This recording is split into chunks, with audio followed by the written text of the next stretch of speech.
By the time the assay truck vanished beyond the salt bush, Celia Flint had stopped expecting dust to settle.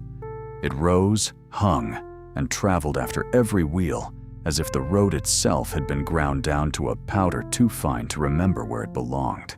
She stood with one boot in the ditch and one on the pail shoulder, watching the hired men ride away with her week of wages folded into somebody else's shirt pocket. And she kept her hands closed, because if she opened them, she would see how badly they were shaking. She was 19 years old, though hunger and ore dust had made her face look younger in some angles and older in others.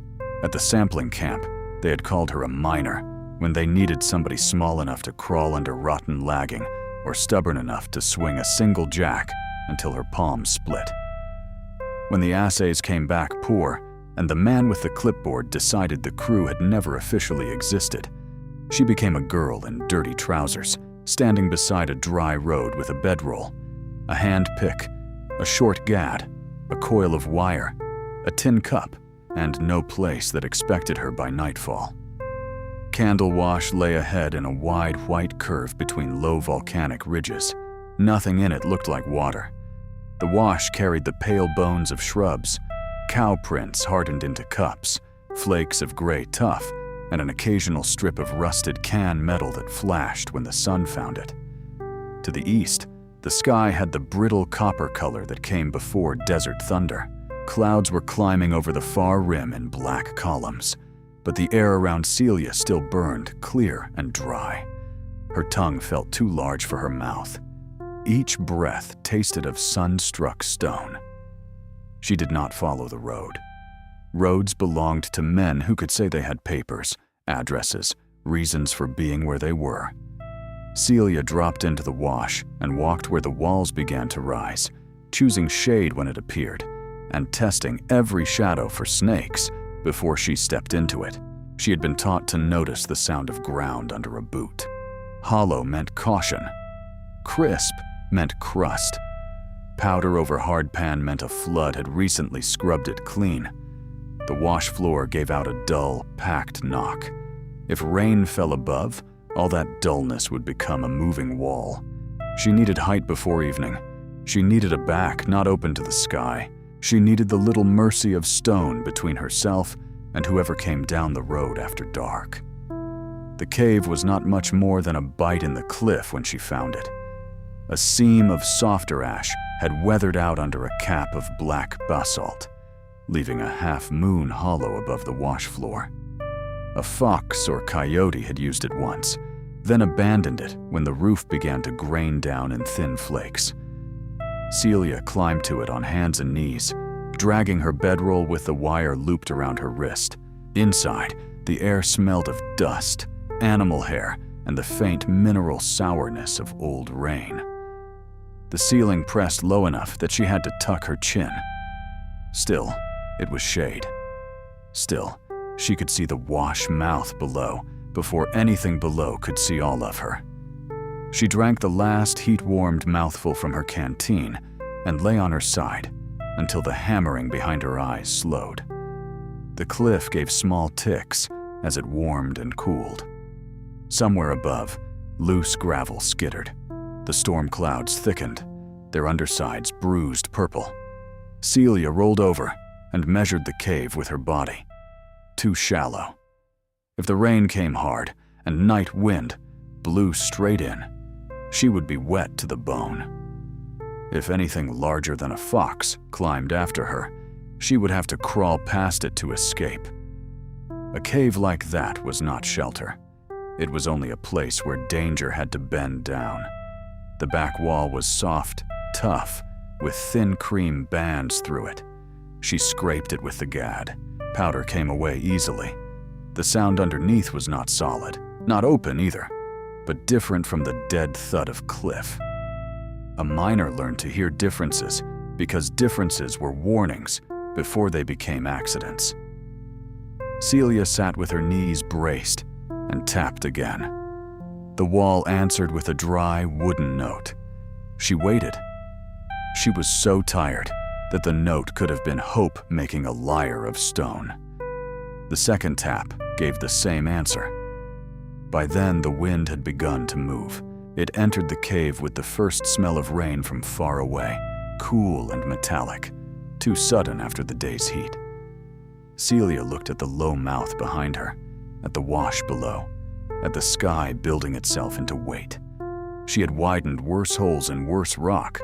She had worked blind stopes where old timber groaned every time a man breathed. This wall was not holding a mountain. It was a soft pocket.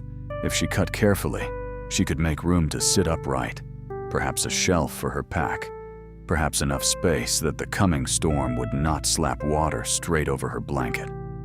She did not think of making a home. She hated that word because it opened its mouth too wide. She thought only of 4 more feet of dry floor. Celia wrapped her palm with a strip torn from her shirt hem, set the gad into the cream seam, and struck with the back of the handpick. Dust jumped into her eyes. She coughed, spat grit, and struck again. The tuff yielded in damp-smelling crumbs. It had been dry on the face but cooler within, packed around threads of a harder layer like bone inside bread. She worked in short runs, resting before her arms trembled enough to make the pick glance. She angled the cut upward, so loosened stone would not roll under her knees. She left a rib on the left, tested it, shaved the right. The storm muttered beyond the ridge. The wooden note grew clearer. That was wrong. Stone did not become wood unless something built had been swallowed by it. Celia lowered the pick. She pressed her ear to the scraped wall. At first, she heard only her own blood. Then, behind the stone, something gave a faint, settling creak. She should have stopped. She should have backed out, climbed higher, found any other ledge, eaten the last stale heel of bread in her pack, and let the mystery remain another sealed thing owned by somebody else. But thunder struck beyond the ridge then, not loud, but broad, as if a huge sheet of tin had been shaken over the land. The wind pushed dust into the cave. A cool drop hit the back of her neck from the ceiling. Celia looked at the wall, at the cut she had already made, and thought of men riding away with her wages while telling one another that a girl with no address was easy to forget. She set the gad into the seam and struck once more. The wall opened inward with a sigh that wasn't stone at all. A slab of tuff, thin as a stove tile, broke away. Behind it, a plank snapped. Celia had only enough time to flinch before the whole center of the back wall gave, not in a collapse, but in a brittle, splintering burst. Cold air struck her face. She fell forward through powder, lath, and a curtain of dried roots into darkness that smelled of apples. For a moment she could not move. Her shoulder had hit boards. Her knee was on something smooth and cool. Dust drifted around her, pale in the light from the cave mouth behind. She heard jars trembling against one another, the soft roll of something round, the tiny patter of dried beans scattering across a floor. Not a room, she thought. Not at first. A room belonged to chairs and beds and pictures. This was narrower, deeper, lined on 3 sides with shelves built from planed wood darkened by age and use. Earthen jars stood in rows. Glass jars showed beans, peaches, pickled cactus pads, red onions suspended in cloudy brine. Braids of garlic hung from pegs. Cloth bags rested on slatted racks. A low stone trough ran along the far wall, beaded with condensation. The air was so cool, it felt impossible after the wash. It touched the sweat on Celia's face and turned it cold. She had broken into a pantry. The thought made her stomach clench so hard she nearly doubled over. It was not abandoned. Nothing about it was abandoned. The jars were wiped clean. The newest labels were written in dark pencil on strips of cloth tied under the lids. A half-full sack of mesquite meal had been folded and pinned shut. A clay pitcher stood near the trough with a cup inverted over its mouth. On the nearest shelf, 3 pears sat in a chipped bowl, yellow as lamplight.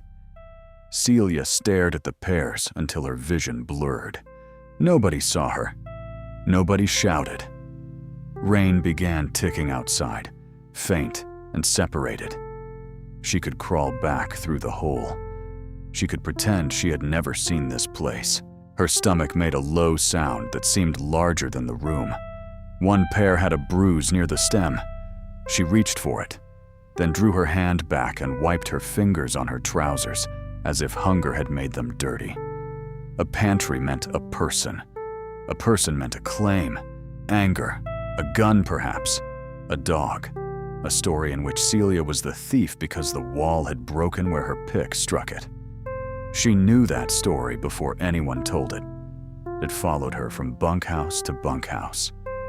The girl ate. The girl took. The girl was found where she was not invited. No one needed to ask why she had no place. They only needed a shelf missing one jar. A drop of water struck the floor beside her knee. Celia looked up. Rain was running through the cave mouth, down the fresh break, and over the torn lath into the pantry. Dusty rivulets streaked the inside face of the wall. Another drop fell, then another, this time onto a cloth sack. The sack darkened where water touched it. She swore under her breath, not from fear, but from the insult of the damage. If she left now, she would not only have stolen air from a stranger's room, she would have spoiled food.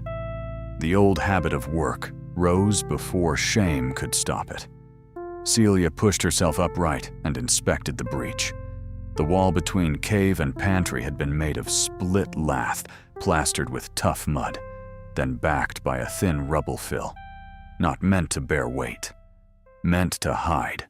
Her pick had opened a ragged hole 3 feet high and 2 feet wide, with loosened stone around the edges. Warm, wet wind poured through it now, fighting the pantry's cold draft. The garlic braids shifted. A line of tiny black ants had already appeared from somewhere in the cave dust, astonished into opportunity. Celia found a stack of flat wooden trays under the lowest shelf and used 2 to shield the flour and meal sacks. She shoved the pears back from the edge, then climbed halfway through the hole into her cave and dragged down loose chunks of tuff, packing them into the bottom of the breach to make a curb. Rain blew harder. The wash outside began to hiss. She needed clay. She needed cloth. She needed something to block flow without sealing herself in. There was a workboard hanging beside the pantry door.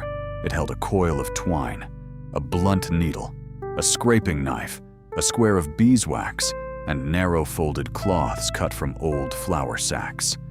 Above them, in careful letters, someone had written, "Close cold before opening warm." Celia read it twice. Her face heated despite the chill. She had done exactly the opposite. She took the cloths anyway. No one came. She packed the lower breech with tough lumps, wedged slats from a broken tray across them, and smeared the joints with dust turned to paste under rainwater. It was poor work, temporary, but the drip slowed. She folded another cloth under the meal sack and moved the sack to a higher rack. As she lifted it, she heard something on the far side of the pantry door, not outside the pantry, beyond it. 3 knocks, widely spaced, then 2. Celia froze with both arms around the meal sack. The knocks came again. 3, 2. Then a scraping drag, as if wood or metal had been pulled across stone by a weak hand. She set the sack down. The pantry had a door at the far end. Not a house door, but a thick plank slab hung on leather hinges, its edges packed with felt. A small round hole at mouth height was covered by a sliding tin shutter. Beside the shutter hung a string of seed pods threaded like beads. Celia stood without breathing. A voice came through the tin, rough and thin. "Noma!" Celia backed 1 step and bumped the shelves. A jar clicked. The voice waited. Rain drummed harder in the cave behind her. The wash below gave its first stone-on-stone rumble. "Noma," the voice said again. weaker. If you can hear me, don't open the sun slot. Celia's fear shifted shape. It did not leave. It became a set of facts. A person was beyond the door. That person expected someone else. That person was warning, not accusing. Their voice sounded hurt. Celia slid the tin shutter aside. "I'm not Noma." Silence followed, so complete that the rain seemed to step back from it. "Who are you?" the voice asked. "Celia." "How did you get into my pantry?" The question should have made her run. Instead, it came so plainly, so dryly, that Celia almost laughed. "Badly." A breath scraped through the speaking hole. "Did the cliff break?" "I broke it. I was in a cave. I thought there was room behind." "You opened the blind side?" "I don't know what that means." "It means warm air is in my beans." "I blocked it some. Some will not do." Celia leaned toward the shutter. "Are you trapped?" Another pause. Then the voice said, "Yes." That settled it. Celia tried the plank door and found it barred from the other side by a mechanism that ran into the wall. Not locked against theft. Locked for pressure. A narrow brass tongue sat in a slot beside the frame, marked with 3 scratched symbols: a crescent, a square, and a split circle. The tongue stood at crescent. On a peg hung a strip of slate with instructions written in chalk. "If cold falls, square first. If warm pushes, wait for pods to stop. If someone is below, split only with low vent open." Celia touched the seed pod string. It rattled steadily in the draft from the hole she had made. "Don't pull that door yet," the voice said. "If you pull while the pods are speaking, you'll lose the cold and take my lamp." "Your lamp?" "Air feeds it from the pantry side. Warm pushes wrong." "Listen to me," Celia, who came in badly. "Do you see a low drawer with a white stone handle?" Celia found it under the workboard. Inside lay a felt roll, a lump of gray clay wrapped in oilcloth, a hand-sized wooden plug, and a curved knife with a short handle polished by long use. "Take the clay. Seal your brake higher. Not tight. Make a lip like an eyelid, not a fist. Leave a finger's width at the top until the pod's slow. Do you understand?" Celia understood enough. "You sound hurt." "I am hurt in a manner that dislikes being discussed, while my pantry becomes weather." The edge in the voice steadied her more than kindness would have. Celia took the clay and went back to the breach. The rain had thickened to a roar outside. Water ran across the cave floor, now in threads, seeking the lowest point, which was the hole she had made. She widened the curb, set the wooden plug as a temporary sill, pressed gray clay around the edges, and shaped a slanted lip so water would fall back toward the cave rather than into the pantry. It was fussy work. Her fingers went numb with cold clay. Mud streaked her wrists. The pods at the door rattled less wildly, then clicked in shorter bursts. "Better," the voice called. Celia almost answered with pride and stopped herself. This was not her place. This was not her repair to claim. She said, "What now?" "Low vent." "Where?" "Floor, left of the trough. Round stone with 3 drilled holes." Celia found the stone under a rack of onions. It had a bone pin through its center. She pulled. Nothing moved. She set her feet, tried again, and felt the pin lift a fraction. Sand grated in the joint. It stuck. Of course it is. Everything waits for humiliation before it admits age. Scrape around it. Do not break the pin. Celia used the curved knife, then her own gad, drawing packed mineral dust from the rim. The stone disc turned suddenly, and cold air licked across her knuckles from a channel below. The pod stilled. Behind the plank door, the hurt person exhaled. Set the brass tongue to square, the voice said. Then split circle. Slowly. The mechanism was stiff, but honest. At square, something within the wall clicked. At split circle, the felt around the door loosened with a whisper. Celia pulled. The plank door opened inward an inch, then stopped against debris. Light glowed beyond it, low and amber, not from flame, but from a glass chimney around a lamp set into a wall niche. The room past the pantry was narrower and rougher, a storage passage cut into stone. One side had bins for roots. The other side held crates and an old chair tipped on its back. At the far end, under a fallen rack, a woman lay pinned from the hip down by wooden slats and a spilled box of stones. She had silver-brown hair braided tight against her skull, a face yellowed by lamplight, and eyes that watched Celia with pain sharpened into suspicion.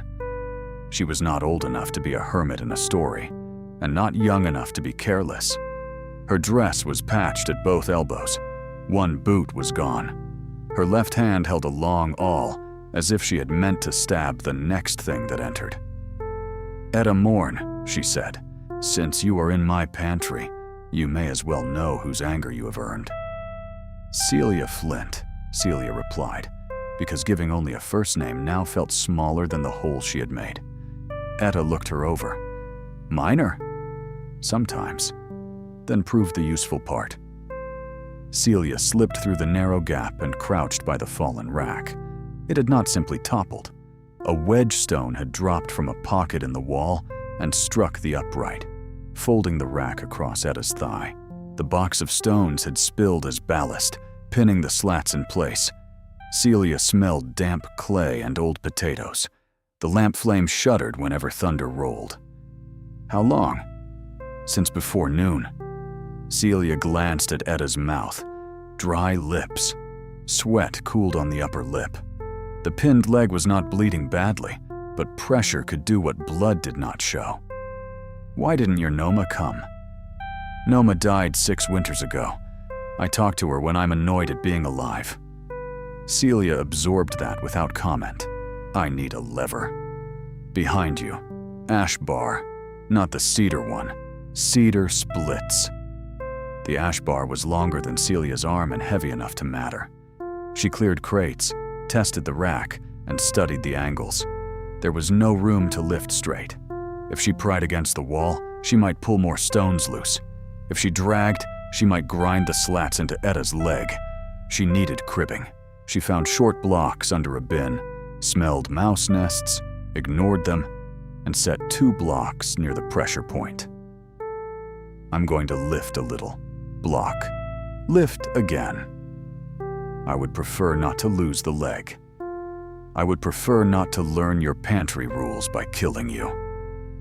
Etta closed her eyes briefly, perhaps in pain, perhaps because the answer amused her against her will. Celia set the bar and pushed. Nothing moved. Her shoulder burned. She shifted lower, pulled instead of pushed, and felt the rack rise the width of a coin. She shoved a block with her knee. Etta made a sound through her teeth, but did not cry out. Again. The rack rose. Block. Again, and the broken upright groaned. Celia paused. "Keep it from rolling toward me," Etta said. "I know. I'm saying it because fear makes people forget what they know." Celia wanted to resent that, and found she could not. She reset the lever, wedged the rack sideways, and lifted until Etta could drag her leg free. The woman moved too soon, then nearly fainted. Celia dropped the rack onto the blocks, caught Etta under the arms, and pulled her clear. They sat together on the stone floor, breathing hard, while the lamp steadied and rain roared through the hill. Etta smelled of cold pantry air, old wool, and pain. "Water," she said. Celia looked toward the pantry pitcher. "Not that. That's top water. Trough cup, half only. For both." The trough water was colder than any water Celia had tasted in months. It came from a narrow ceramic lip in the stone, one drop and then another, collecting in a covered runnel before spilling into the trough. Celia filled the cup half, brought it to Etta, then drank what remained after Etta's hand stopped shaking. Hunger raked through her again when she passed the pears. Etta saw. "Eat the bruised one." Celia stiffened. "I didn't ask." "No." You stared so loudly the room heard. "I can pay." "With what?" "Or dust?" Celia picked up the pear. Its skin yielded under her thumb. She ate slowly because speed would have turned the gift into evidence against her. Juice ran down her wrist. She nearly wept and hated herself for nearly weeping. Etta pretended not to see. That small courtesy did more than the fruit. When Celia finished, the wash below the cave gave a deeper roar. It was not rain now. It was water moving stone. Etta lifted her head. "How high is your cave mouth above the wash?" "Maybe 12 feet. Tonight it may not be 12 feet enough." "It was dry when I climbed." "It is always dry until it is a fist." Celia looked at the breach. Water still stayed mostly on the cave side, curling along the clay lip and dropping away. But the force outside had changed. The air through the hole pulsed rather than blew. The pantry's cold seemed thinner. "What is this place?" she asked. "A pantry?" Nobody builds a pantry behind a cave wall by accident. Nobody's sensible. Sensible people put their food where tax men, company store men, and hungry weather can find it in that order. Celia waited. Etta's face had gone gray. The question could be answered later, if there was a later. Celia tore another strip from her shirt and wrapped Etta's foot where the boot had rubbed skin raw. The leg was swelling above the knee. They needed a safer room, a splint, more water. They needed to keep the pantry from becoming a muddy throat. Etta touched the floor, feeling vibration. "Your break is not the worst problem now. The Rhine Channel is blocked." "The what?" "Storm drain outside the cold wall. It takes wash seep around the pantry and drops it into the old glory hole. If it blocks, water presses this room from behind. That wedge that trapped me was the first complaint. There will be more." "Where do I clear it?" "You do not." "Then who?" "I was going to, before the wall took exception." Celia looked toward the open pantry, the careful shelves. The food a flood would ruin in minutes. "Tell me where." Etta studied her with an expression too tired to hide its doubt. "You broke into a stranger's pantry and now wish to go deeper into her trouble." "I broke the wall. I can fix more than the wall." "Can you read ground?" "Yes." "Can you obey a sign when you are frightened?" Celia thought of every sign she had obeyed that only led to being told she did not belong. She thought of the pear. If it makes sense, that will have to do. The entrance to the Rhine Channel lay behind the root bins, under a panel painted the color of stone. Etta told Celia how to open it. Press the lower knot, pull the iron bead, lift before sliding. Celia noticed that the phrase was worn into the board by use, not decoration. Beyond the panel, a crawl space sloped downward into breathless dark. Cold, wet air seeped up from it, carrying the smell of clay, old roots, and something metallic. "Take the chip lamp," Etta said. "Not the pantry lamp. If the pantry lamp goes out, the lower cold loses its judge." The chip lamp was a shallow tin dish with a narrow oil wick and a polished reflector, stored inside a little box with flint, char, and 3 dry matches sealed in wax. Celia lit it and felt its modest warmth on her thumb. Etta handed her the curved knife, a short digging spoon made from hammered steel, and a wooden rake no longer than her forearm. "No iron pick in the channel unless you meet stone," Etta said. "Most of what holds that passage is old clay and manners." "Manners don't hold much. You would be surprised how much of the world is only resting because no one has leaned wrong. Celia crawled in. The passage swallowed sound differently from mine drifts. It was smaller than a stope and lower than any proper adit, made not for men hauling ore, but for hands clearing water. The ceiling brushed her back. Roots stitched through it in fine black threads. Here and there, old boards held the sides apart, their ends wedged into sockets cut by patient tools. White mineral fur grew along the lower seam. The floor carried a shallow trickle that should have been moving. Instead, it pooled around a mat of packed leaves, rat droppings, and shredded grass. She worked by the chip lamp, pulling out debris with the little rake. The smell worsened. Behind the blockage, pressure had made the water bulge and tremble.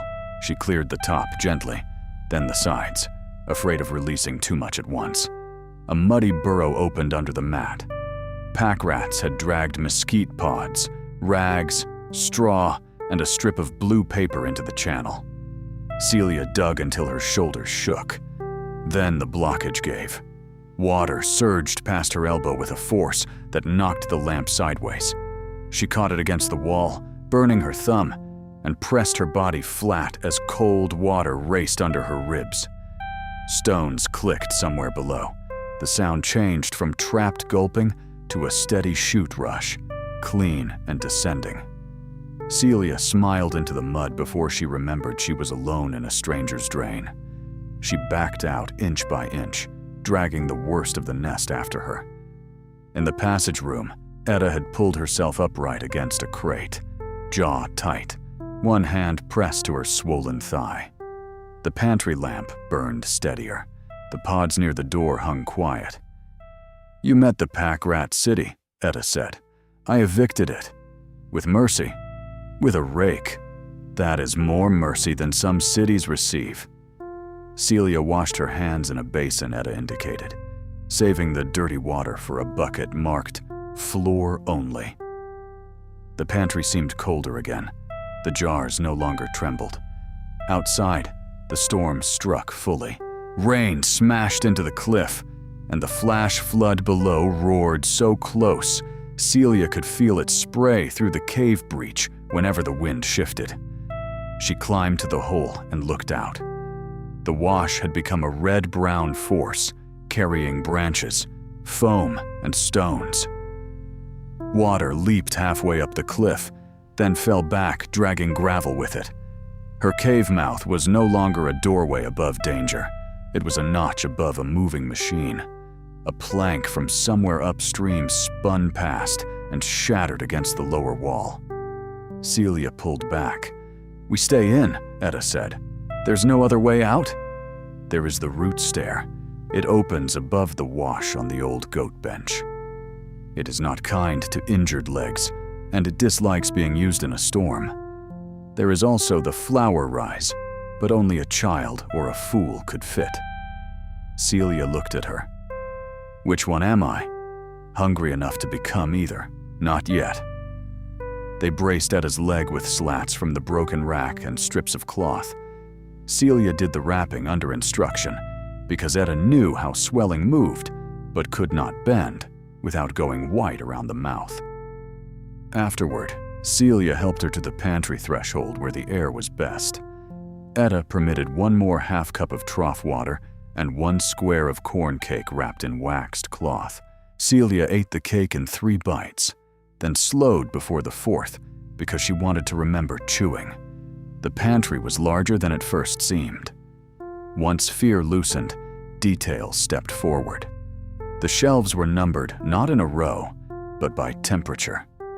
High shelves held dried peppers, salt, tea, twine, folded seed cloth.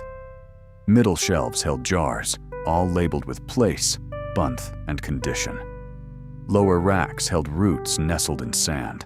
A narrow black slate hung over the trough with chalk marks in columns.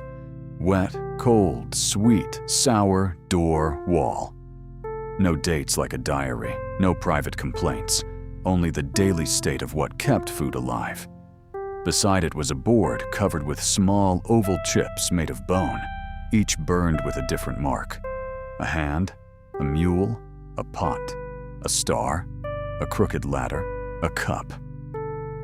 "Who uses this?" Celia asked. "Those who know how not to empty it." That isn't an answer. It is the only answer that has kept it full. Etta leaned her head against the doorframe. The lamplight emphasized the hollows under her eyes. Candlewash had minds before it had names. Cinnabar first, then copper traces, then fluorspar, then every kind of lie that can be sold with a sample bag. Men opened holes and left when rocks stopped flattering them, but cooks remained until flour ran out. Mule hands remained until the animals died. Children remained because no wagon had counted them. The company store burned once, whether by lightning or accounting, and for a winter, the official food went to men with claim papers and rifles. So the ones without papers made a store where paper could not find it. The Pantry. The cleft store, they called it then. Later, when fewer people knew the name, my grandmother called it the Stranger's Pantry, because a stranger might arrive starving and leave still strange, but not dead. Celia looked at the pear bowl. "So you feed anyone?" "Anyone who can take without breaking the system, or who can learn to repair what they break." There it was. Not forgiveness, a condition. Celia could stand under a condition better than under pity. Thunder cracked almost directly above. Dust sifted from the pantry ceiling. The seed pods jumped. Far beyond the pantry door, from the cave side, came a thud that did not match flood or storm. Celia turned. Another thud. Then a scraping sound high above the cave mouth, outside the breach. Etta listened. "That is not water." Celia climbed through the hole into her cave and crouched low. Rain blew against her face. The flood filled the lower wash, but above its roar, she heard men shouting from the rim. A light bobbed through rain, then disappeared. Another thud came from somewhere overhead, followed by the rattle of stones down the cliff. "People," she said. Etta's expression changed in a way Celia did not like. "How many?" "I heard 2, maybe 3. "Did they see the cave?" "Not through this rain." A voice carried down from above, broken by wind. "There, the old vent line's under that cap." Another voice answered. "Dal said the red ore pocket runs straight through." Celia felt the cave floor through her knees. Old anger rose in her, mixed with something colder. Men after red ore in a storm. Men following a story with tools in their hands. Etta closed her eyes. Crispindahl. "You know him?" "I know the kind of man who hears hidden pantry and thinks treasure, hears old cinnabar and thinks quick money, hears warning and thinks competition. He came last month with a map drawn by somebody drunk or dead. I told him the hill was unstable. What does he want? Flasks if there are flasks, red ore if there is red. Proof he is clever if all else fails." A heavy crack sounded above them. Not thunder. Rock hit rock. Celia crawled deeper into the cave mouth and looked upward. Rain blinded her, but lightning showed 3 shadows on the bench above the cliff. One man held a pry bar. Another knelt by what might have been a metal cover. They were not at the pantry. They were above it. Etta dragged herself closer to the breach despite Celia's protest. If they open the sun slot in this storm, the pantry will breathe backward. The label said not to open it. Dal does not respect labels unless they promise him ownership. What happens if it breathes backward? Warm, wet air enters high. Cold drops hard. Lamps fail. Jars sweat. Flour cakes.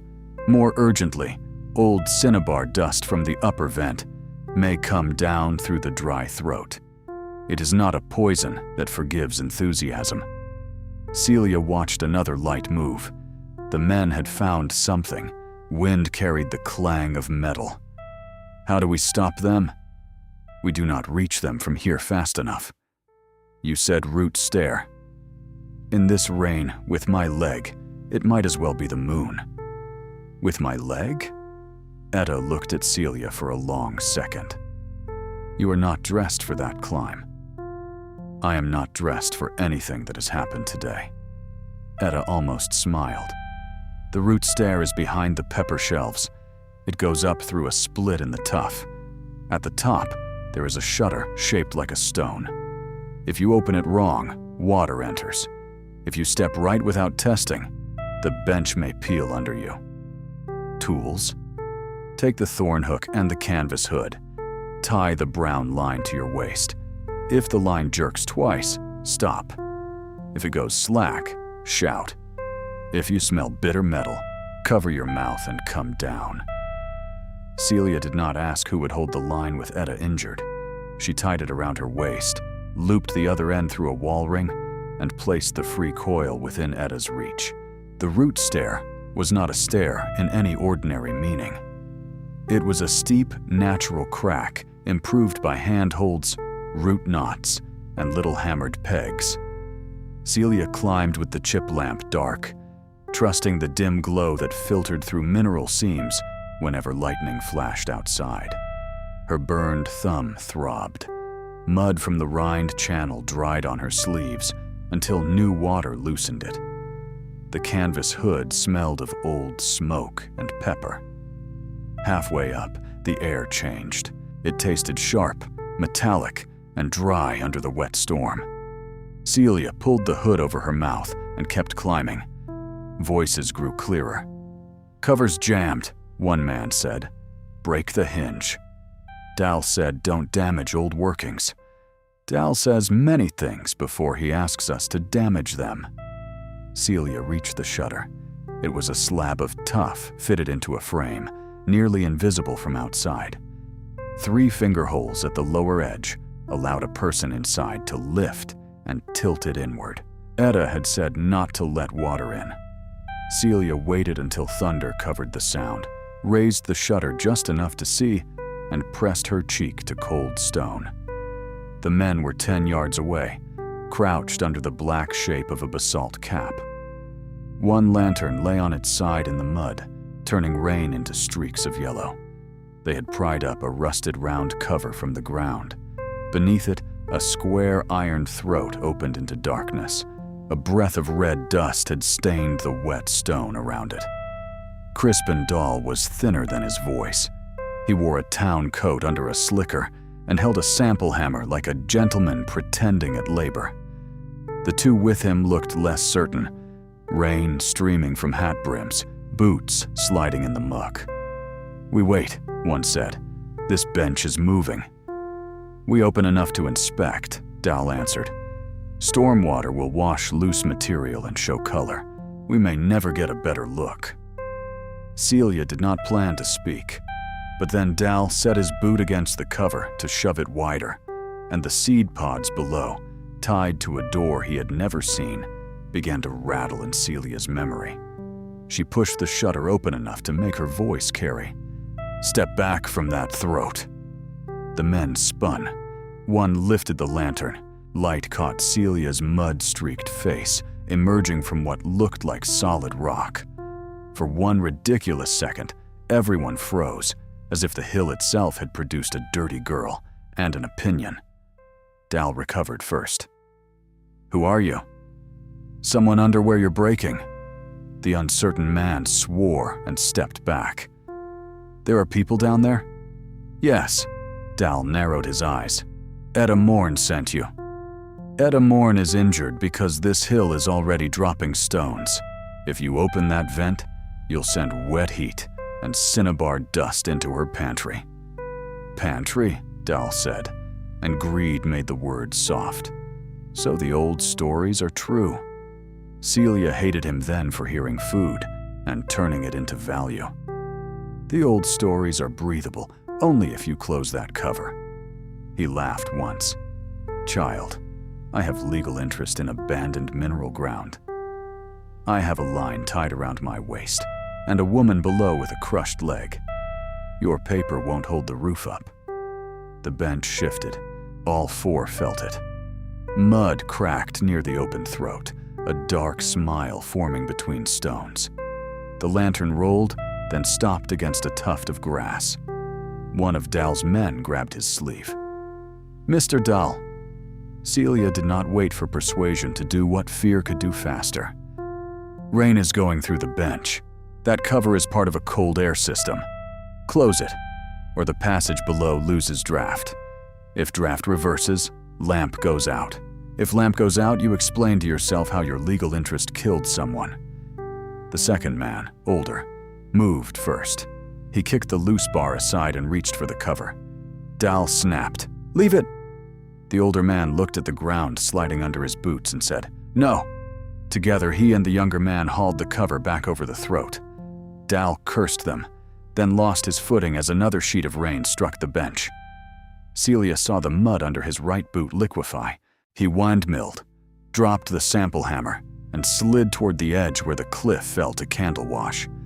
Celia lunged without thinking. The brown line snapped tight around her waist as she climbed half out of the shutter. She caught Dahl's slicker cuff with both hands. For an instant, his whole weight pulled her ribs into stone. The line bit hard. Below, through the line, Etta must have felt the strain because it held. The older man grabbed Dahl's belt. The younger caught the older, and all of them slid together until a root knot stopped the chain of bodies. Dahl's face had emptied of cleverness. He stared down at the flood 12 feet below and made a small sound, not worthy of hatred. "Crawl left," Celia said through clenched teeth. "Left has rock." For once, he obeyed. They dragged themselves onto firmer ground. Celia backed into the shutter crack, shaking. The older man shoved the last cover bolt through its ear. The high vent breathed once, a bitter puff, then quieted under the closed plate. The younger man looked at Celia. "There's really someone hurt below?" "Yes. Can we help?" Celia glanced at Dole, expecting objection. He sat in mud with one hand over his mouth. Fear had made him temporarily ordinary. "Not from above," she said. "Get off the bench. Go downwash when water falls. Bring splints, clean cloth, and a mule if you have one. The wash is full." "Then wait high and don't open anything." She shut the stone shutter before anyone could ask another question. Her hands shook so badly, she nearly missed the first peg on the descent. Halfway down, the brown line jerked once, not warning but question. Celia tugged once back, alive. When she dropped into the pantry passage, Etta was braced against the wall ring. Both hands locked around the line, face white with effort. "You caught something heavy," Etta said. "Dahl. Pity."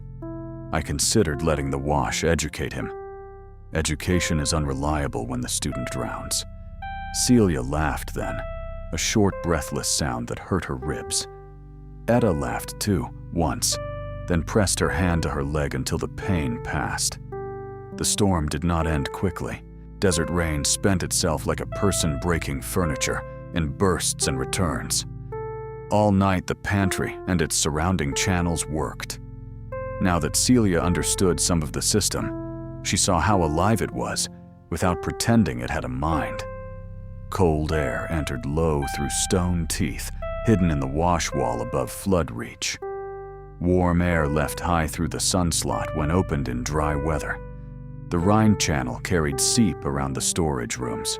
The ceramic trough collected water from a clean vein, then wasted overflow into a sealed crack instead of letting it sweeten the floor for insects. The shelves did not merely hold food. They allowed air around food. The pantry door did not merely shut. It decided which side of the hill could speak to the other. At midnight, one of the lower shelves began to sweat. Etta noticed from across the room. Clay wall behind the beans. Celia moved the jars. Moisture shone along a seam no wider than thread. When she pressed it, the clay pulsed faintly. "Pressure?" she asked. "Old blind pocket. Your cave mouth may have given water a new argument." We need a weep. A hole?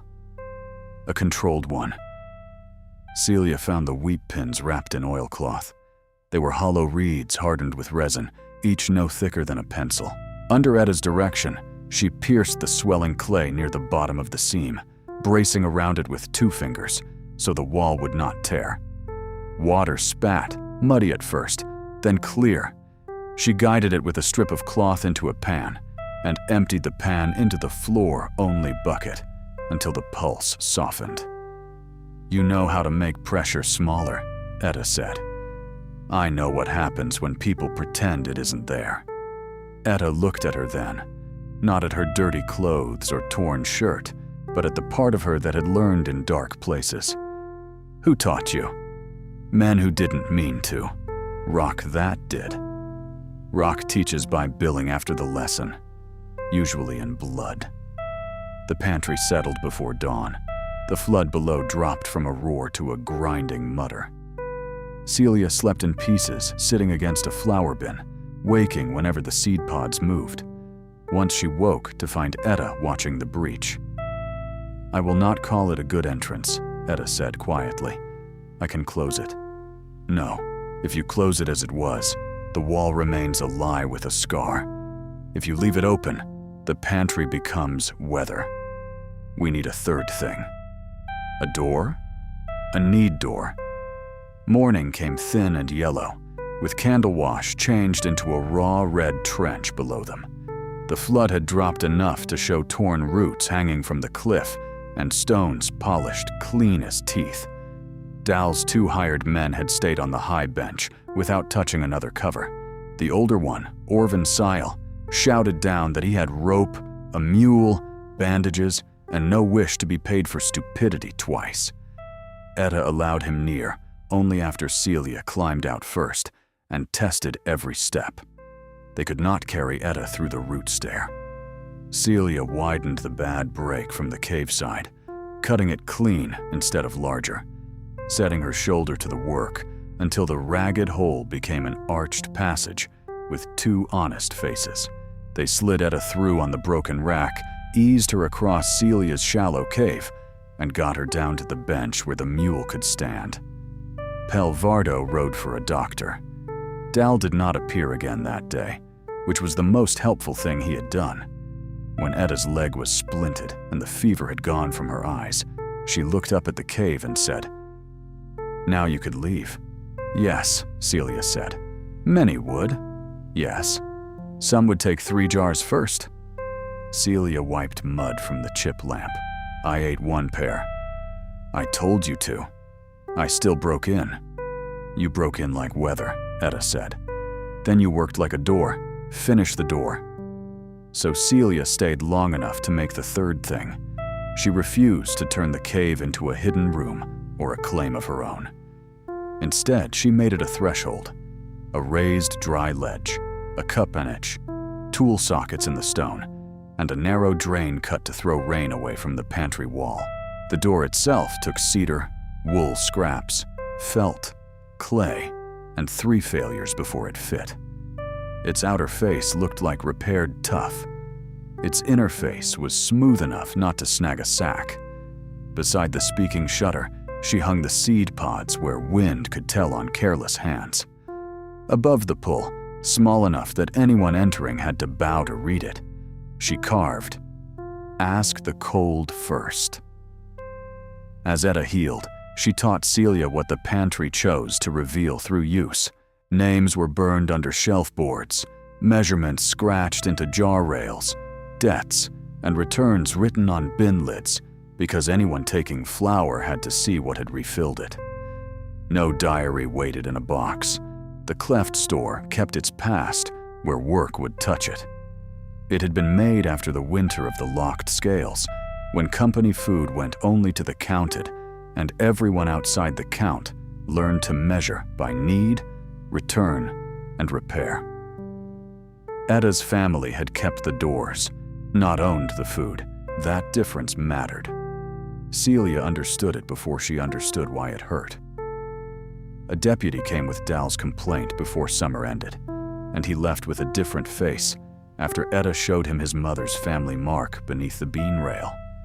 He wrote ugly temporary words on county paper, enough to name the place a working emergency pantry and cooling structure instead of an abandoned cache. It was not safety forever. It was a brace set before the next pressure came. Celia trusted braces more than promises. By the first cold nights, Celia could leave and return without feeling either motion was defeat. She took short-paid work at claims west of Cross Spoke, brought back lamp oil, salt, hinge screws, bruised fruit, and once a sack of beans carried 6 miles because the mule went lame. She slept in the cave when walls felt safer than rooms, and slept near Etta's outer camp when the cave sounded too much like her own breathing. No one named the choice for her. They only asked whether the door had been checked. One evening, Etta brought out a narrow board marked with first repairs. Celia saw names and tasks, not titles. Cleared trough comb, saved melon jars, rebuilt south shelf, reset upper throat after ashfall. Etta handed her the curved knife. "I broke the wall," Celia said. "You made the need door." After breaking the wall. A first repair is rarely innocent. Choose the truer wording. Celia cut slowly, each letter resisting her as if the board wanted proof. Celia Flint made the bad break into a door. Etta read it, then moved the star chip from waiting to done. A year after the assay, truck abandoned her in dust. Another girl climbed Candle Wash toward the cave with a bundle tied in a skirt and one cheek swollen. She stopped when she saw Celia at the threshold. "I don't want trouble," the girl said. Celia raised both empty hands. Inside, the pantry held its cool breath. The trough counted drop by drop. The Rhine Channel carried yesterday's rain away from the shelves. Etta, somewhere beyond the jars, was certainly listening and pretending not to. "There is water," Celia said. "There is shade. If you need the pantry, you ask the cold first. I don't have money." "It doesn't take money." "What does it take?" Celia touched the seed pods. They were still. The door she had made from the bad break waited between warm air and cold, between hunger and the work that kept hunger from ruling everything. "It takes the nearest true thing," Celia said. "Then we find the first work small enough for your hands." The girl came closer. Celia opened the cup niche first, not the door, and poured water. Only after the girl drank did Celia bend beneath the small carved words and ask the cold if there was room.